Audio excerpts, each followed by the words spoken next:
This presentation will walk you through what you need to know to upgrade your paragraphs to the college level. We need to make sure that everyone understands what topic sentences are, what function they serve, how they should be written, where they should be placed. The two things that determine the overall quality of a paragraph at the college level would be the unity of the paragraph and the coherence of the paragraph. So we'll discuss those one by one so that you know how to create unity and coherence in the first place, and then when you're revising, that you know how to improve the unity and the coherence that you already have. Of course, we need to also review transitions so that you know what purpose they serve, where they go, and I'll give you lots of examples of transition words and phrases.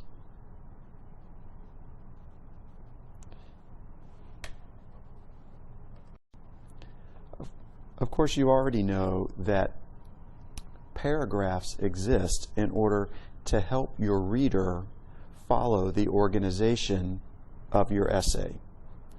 Essays are often about complex, sometimes abstract content, and so you need to guide the reader through that if you expect them to follow along with your thought process.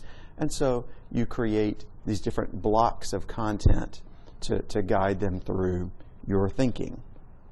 So of course you already know that when a reader sees a new block begin or a new paragraph begin, that means that a new idea is beginning. It may be very closely related to the idea that came before, but it's different enough that it belongs in its own container, so to speak. It belongs in its own block that we call a paragraph. Paragraphing is actually a fairly recent invention. If you go back to medieval times, for example, people would write margin to margin in one huge block, and it would go on page after page after page after page. If you go back further than that, if you can imagine this, sometimes people wouldn't even put spaces between words. The materials that they're writing on are so labor intensive to create, they're so expensive to produce, that they didn't want to waste one tiny little bit of that surface. Of course, once you get into the modern era, making paper is not that big a deal anymore. We can afford to leave a little white space so that a reader's eye can rest from time to time, or maybe to create margins so somebody could write some notes if they wanted to, but also to help guide somebody through the organization of a complex piece of writing, to group closely related ideas into their own blocks called paragraphs. So that's something to keep in mind as we're discussing upgrading and paragraphing skills, is to keep in mind why they were invented in the first place. When a reader sees that block that we call a paragraph, certain expectations come along with that. They expect that that one block that we call a paragraph contains one main idea. If there's a new idea being introduced, they expect it to go into a new block. We call that oneness, the unity of the paragraph. If a paragraph keeps the paragraph formatting, it stays in the same block, but it moves on to a new idea, you're creating confusion in the mind of the reader. They're expecting that you're continuing on the old idea, but you've moved on to something new. We want to avoid that kind of confusion in the mind of the reader. When a reader sees that block we call a paragraph, they also expect that all of the ideas, all of the supporting details of that one idea, all of the individual sentences have been carefully planned out and arranged ahead of time so that one connects very clearly to the one that came before it and the one that comes after it. That's organization. You make these decisions when you're planning out your paragraph, not when you're in the process of writing it out for the first time, but even before that, when you're outlining the paragraph, you're deciding which little piece of content is going to go where. And there should be a reason why each piece goes in a certain place. There's a reason why your first supporting detail is first and not in the middle and not at the end. So we'll talk about ways to arrange or organize the supporting details within a paragraph. That's really the main thing that we need to discuss to upgrade your paragraphs to the college level. Readers expect that one supporting detail links up to the next supporting detail in a clear, logical way so that they don't have to guess why you're moving on to the next detail.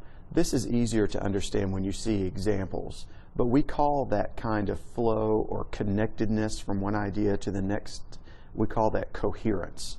So we'll slow down and discuss coherence very carefully and look at examples of paragraphs. Okay, so as we said, paragraphs are effective at the college level when they're unified and when they're coherent. So let's slow down and talk about each one at a time. Paragraph unity is the easier one to discuss, so we'll start with that one first. Of course, unity means oneness. A paragraph is unified. I apologize, the PowerPoint had a little technical glitch there. A paragraph is unified when it develops one main idea. So that unity is that oneness of the idea. At the college level, there really is no such thing as a unified paragraph that does not have a topic sentence. The topic sentence is the sentence that goes ahead and states that one main idea as clearly as it possibly can, and it really does it in a formal kind of way. I'll explain what that means. Okay? The topic sentence is almost like a summary of the paragraph in this sense. If you had to cram the entire paragraph into one sentence and just say it short and sweet, directly to the point, obviously that sentence is going to have to be a general statement. The full paragraph itself or all the details, that's more specific. But if you just had to sum it up in a general way, that's the topic sentence. The key word to remember here is main idea. The topic sentence states the main idea. Usually people expect to see that as the first sentence. If it's not there, they expect to see it as the last sentence. I'd say 90% of the time or more, it's either first or last. There's one exception. Sometimes people feel like they need just kind of a warm-up sentence to kind of get the subject matter off the ground, and then the second sentence formally states the main idea. So it's usually first. If it's not first, then it's last. If it's neither place, it should be second. There is no reason in the world for a main idea statement or a topic sentence to be in the middle of a paragraph. That would be a very strange, confusing kind of organization. So just to give you a visual, of course your paragraphs will be longer. This is a visual of a short paragraph, but the topic sentence first. The rest of the paragraph, we call those the supporting details. The supporting details. We'll get into more of that in just a minute, but those are the things that develop the main idea. Or sometimes we'll say support the main idea. Another way of saying this is the topic sentence tells, but the supporting details show. So if I can take just a minute to give you an example of what I mean by that. I could tell you that Joe was angry. That only produces one sentence of content. It's not the most interesting content I've ever heard. But it's clear enough. We know what it means. Joe was angry, right? It would be more compelling if I could show you that Joe was angry. And I mean show you in words, not show you literally. So I could give you some supporting details that show that main idea, that Joe was angry.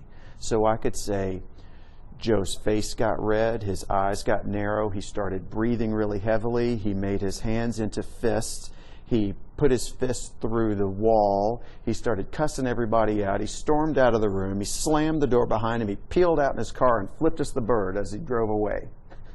Right? Those are a lot of supporting details that show what being angry might look like. Right? So a topic sentence for that paragraph might be, Joe was really angry. And the supporting details are those 6, 7, 8 different details that I just gave you that show that anger.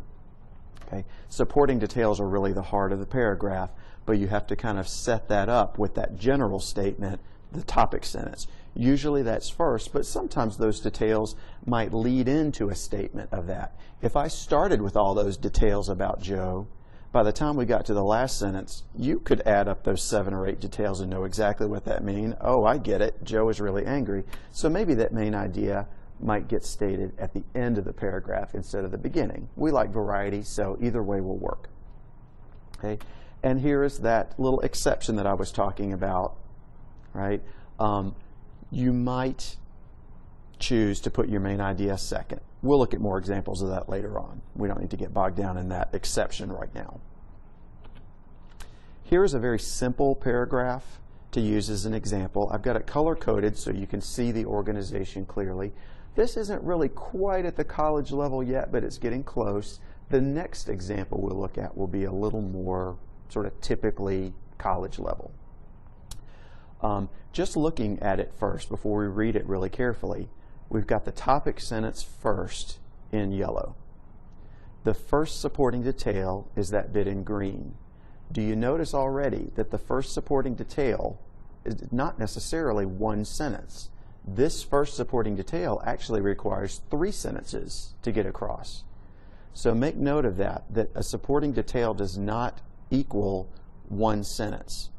It might equal one sort of chunk of the paragraph. Right here it happens to be 3 sentences. Nothing special about that 3 sentences. That's just what we have in this particular example. A second supporting detail is in that orange color, and that's 1, 2, 3 sentences also. And then a third supporting detail in white, which is 2 sentences. And that last bit in the gold color again, we would just call that a concluding sentence. It kind of comes back to the general level again. It comes back, it's a telling statement, not more showing. It kind of rephrases the main idea statement or the topic sentence. So that's going to be the overall organization. A topic sentence, 3 supporting details, and a concluding sentence. Again, not every paragraph has to have 3 supporting details. The typical number that you would see actually in a college level paragraph, typically 3 to 6, maybe 4 to 6 is a safer range to keep in mind. 4 to 6 supporting details, but each supporting detail will probably be multiple sentences. Okay, so main idea, my hometown is famous for several amazing natural features. First, that's a transition phrase there, first, to let us know we're just walking our way through a list of these amazing natural features. That first sentence told, my hometown's famous. It's famous because of the amazing and natural features. Now the supporting details will show what's so amazing about these natural features that make the hometown famous. First, it's noted for the Wheaton River, which is very wide and beautiful on either side of this river, which is 175 feet wide, or many willow trees, which have long branches that can move gracefully in the wind. In autumn, the leaves of these trees fall and cover the river banks like golden snow. A lot of good descriptive showing there. Also, do you notice as we move into the second supporting detail, a simple transition word there, just as a little signpost to let the reader know we're moving on down the list to another one of these several amazing natural features that I mentioned in the topic sentence. Also, on the other side of town is Wheaton Hill, which is unusual because it is very steep. Even though it's steep, climbing this hill is not dangerous because there are some firm rocks along the sides that can be used as stairs. There are no trees around this hill, so it stands clearly against the sky and can be seen from many miles away. Again, that second supporting detail is showing. I can picture what's being talked about there, right? The topic sentence told, but the supporting details show. The third supporting detail. The third amazing feature is, notice that transition phrase there. As we're getting later into the paragraph, this writer decided my reader might want a quick reminder of the big idea. The big idea is that I'm working my way through a list of amazing features. And so just quickly in passing, as they're getting into their third supporting detail, they just kind of reminded us of that big idea. That's a good kind of transition to use later in a paragraph. The third amazing feature is the big old tree. This tree stands 200 feet tall and is probably about 600 years old. Now the writer comes back to the big idea in a concluding sentence just to bring the paragraph to rest. These 3 landmarks are truly amazing and make my hometown a famous place. This isn't a perfect paragraph. We could make all kinds of suggestions to get further development into the paragraph. Further development, that term means more showing. Build on what was already started there, but put even more detail in there. At first glance, I would say that that third supporting detail is a little thin, right? it's not quite as detailed as the first two supporting details were, right? Show me a little bit more about this big old tree, right? Just because it's tall and it's old, I'm not sure I'm quite getting what's so amazing about it yet, right? Maybe a few more sentences of description about that tree would begin to fill out this paragraph, and we would say that that would be improving its development. That's something you would do when you're revising. That's one of the main tasks that you do when you're revising, is you look for opportunities to create fuller development. In other words, get more supporting details, more showing into the paragraph, build on what you already started to say. Another way of saying that, elaborate, to say more about what you already started to say.